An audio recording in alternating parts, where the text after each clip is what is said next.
mo mi lè wá sí Kòròdú ṣé kì í pé Kòròdú yẹn ló ṣe ń gbé ṣá mo wá sí Kòròdú yẹn o. Jésù. Mo ti kó Kòròdú mo wà ní Banana Island. Okay.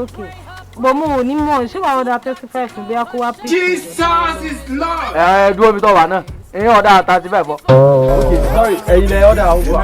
Okay, mímọ́. Èló ni owó Uber àtọ̀dọ̀ tẹ?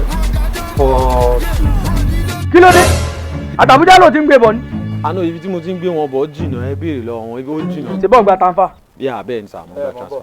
Baby boy. Imagine ṣé Banana Island ti tiẹ̀ lélẹ́yìí. Yóò jẹ́ dákẹ́jẹ́jẹ́ wàhálà rẹ̀ máa ń pọ̀ ọ̀rọ̀ máa mú kẹ́lẹ́ kẹ́kẹ́kẹ́kẹ́rẹ́ kí ló ṣẹlẹ̀ gangan ẹ̀yìn bọ̀dá dákun má bínú jẹ̀jẹ̀ ṣé bọ́ọ̀ kàwé Bẹ́ẹ̀ ni sà bẹ́ẹ̀ ni sà. kí leléyìí dákun Banana ni sà. ayé rẹ̀ ọ̀dà orí mo dúró sí yìí. Ilẹ̀ tó ga ni sà. Kí ni English rẹ̀?